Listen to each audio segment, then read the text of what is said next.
Yeah, I put my dad in the street against a heavyweight. I've gone back to the dad. I've punched him a few more times. 5 blokes outside my front door. Can you come and help One me? hell of a fucking story, so stay tuned.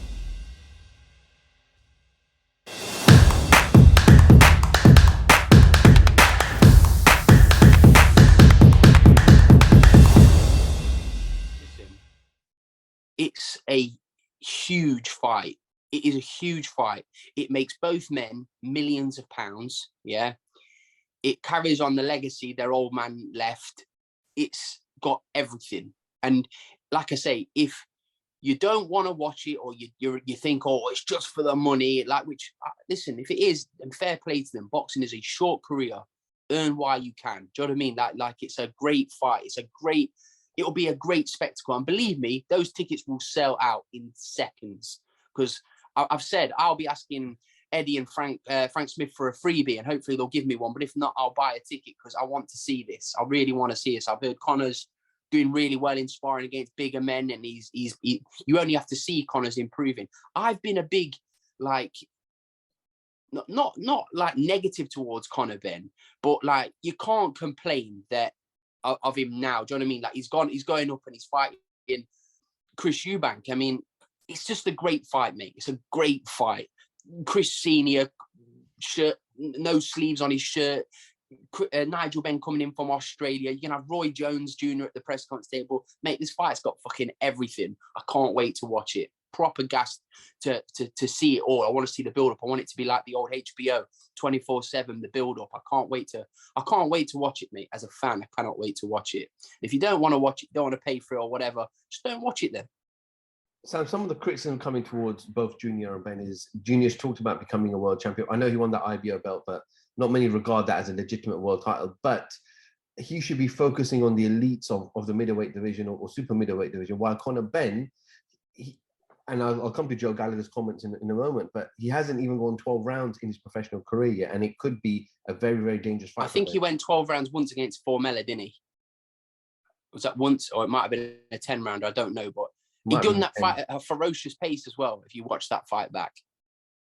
Yeah. Formella's not an elite fighter. He's not really a world-class fighter, but he's a good fighter. Do you know what I mean? He's not a bad fighter, and he's still... Listen, Joe Gallagher is one of the country's greatest ever trainers, people like it or not. Even whatever's people's opinions on him is, he's one of the greatest trainers ever. Look, he's a serial winner, isn't he, Joe Gallagher? Serial winner.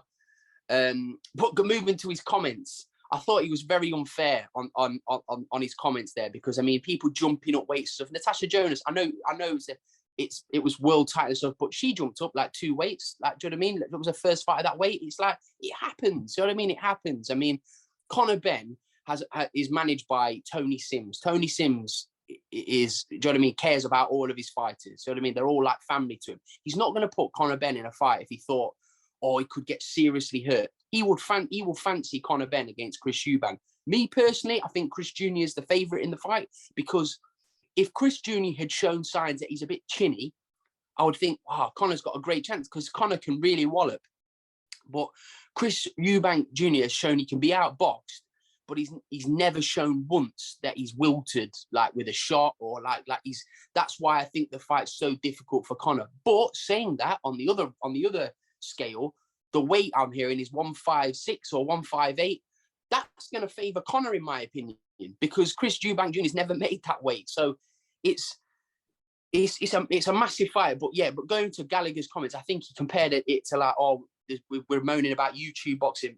Mate, come on. You can't compare Chris Eubank Jr. and Conor Benn to fucking Jake Paul and what's his name, Gibb, whoever he boxed on his debut, or like Logan Paul and KSI. You cannot compare. These are legitimate fighters, you know what I mean, with fight blood running through their veins, you know what I mean, of who they're from, and like they're both fighters at the end of the day, and they're going to make millions of pounds. We can't begrudge them for that, and it's going to be a great spectacle. I really, I know I'm quite across excited, but I genuinely can't wait for that fight. Cannot wait for it to all be announced, the press conference, everything. Really looking forward to it. I think it's good for the sport. But yeah, so going to Gallagher's comments, I do think he was very, very harsh. You know, Eddie's been trying to land a big fight for Conor, and he struggled because most of those big fighters are with PBC, and we know Eddie's relationship with PBC. We saw it recently when he tried to make Chisora Kolnacki, that fell apart straight away. Was this Eddie's kind of only choice for Conor to land him a big fight? Do you know what it is, right? This is my personal opinion, but like people say, like I will just say it how it is. If Conor boxed, say, someone like Jaron Ennis, Ennis, in my opinion, is a big favourite in that fight, He's going to be, my opinion, Jaron Ennis is going to be the best 147-pound fighter in the world in the next 18 months. He'll be number one in the division, Once the Crawford-Spence thing is out of the way, I think Errol will move up, maybe Terence will move up, but I think Boots is the future of the division.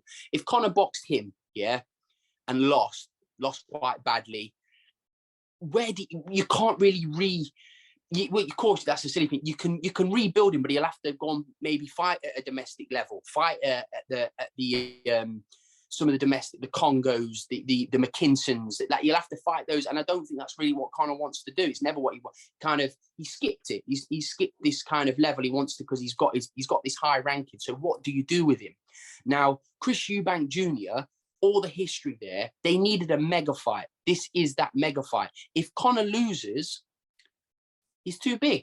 Do you know what I mean? There's a ready-made excuse there. He won't lose his ranking with the governing bodies. He can go straight back down into welterweight, crack on straight into another super fight. Do you understand what I mean? There's no real loss here for Conor, unless he gets spanked in one round, which I very much doubt. But I believe Eubank will still be too big, even though the weight's there, and the fact he's got a good chin. And Conor, there's still question marks over him. Do you know what I mean? The last time he was in with someone that can punch a little bit was Cedric Payno. Do you know what I mean? So, and he's been very carefully match made. I mean, that's just the facts, in my opinion. But I've always said this: Conor Benn has you can see he's got all the tools to potentially be a superstar in boxing. He can punch, he can talk a good game. He's got everything. So I just think that's why they're taking this fight, because it's like, although it's risky in the sense of fighting the bigger man, it's non-risky in the sense of it won't damage him commercially if he loses to Chris Eubank. It'll only enhance him. It's like, he's big balls, he's moved up in weight, but he was just too big. Move back down to welterweight, and there's your division there. He's got his mega fight there with Chris Eubank. I think it's very sensible business from Matchroom. I think it's very sensible for both guys. I mean, the person that's got the most to lose in this is Chris Jr., because if he loses to Conor, who's a welterweight, where does he really go? Probably has to retire, 33 years of age. But listen, there's millions on the table, and we know Chris Eubank Jr., like most prize fighters, they like a pound note. So we can't begrudge them in this fight. But that's my honest opinion and my view on that fight. And but if you're a boxing person, you cannot wait for this fight to start. The press conference alone is fucking box office, mate. I can't wait to watch it. But yeah, that's my opinion of that. Whether people agree or not is up to them, but that's my opinion. Sam, is it though disappointing that we haven't seen Conor with the likes of McKinson, the Congos, Josh Kelly's before was his defeat? Florian Marku. I wanted to make the Marku fight. I thought that would have been a great fight. I mean, look, that was my issue with Conor. I promise you, I like him. Like I've sent him a message of the day. Like I really like the kid, but sometimes I think that he's I don't know, like he didn't want to fight Echo Esserman because Echo Esserman was beneath, and I kind of get it. It's not mega money for him. Florian Marku, he's above Florian Marku, but that fight would have sold out the O2 Arena. I don't want to fight Josh Kelly because he lost to Avanesian, but doesn't want to fight Avanesian.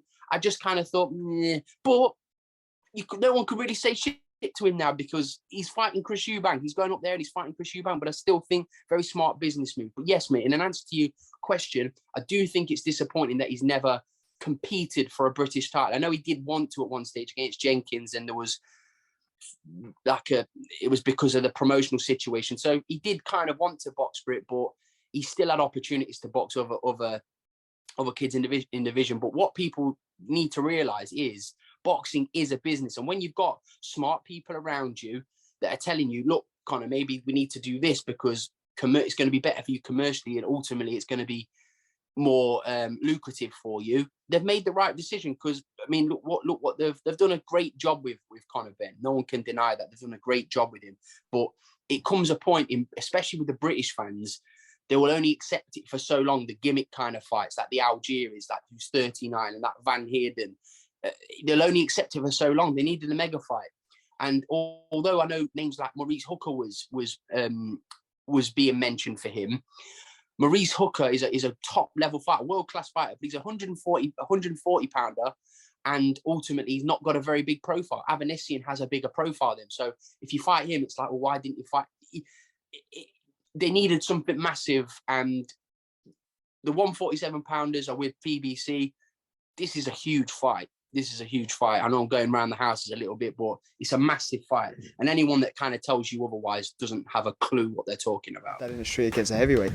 I've gone back to the dad. I've punched him a few more There's times. 5 blokes outside my front door. Can you come and help One me? hell of a fucking story, so stay tuned.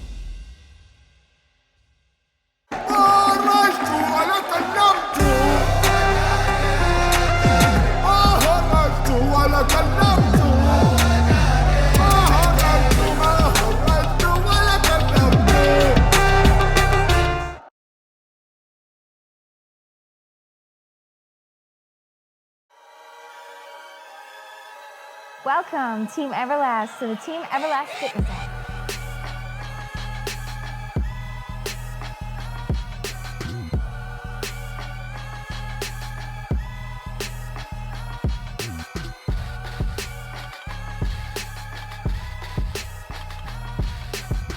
Download the Everlast Fitness app and find your greatness within.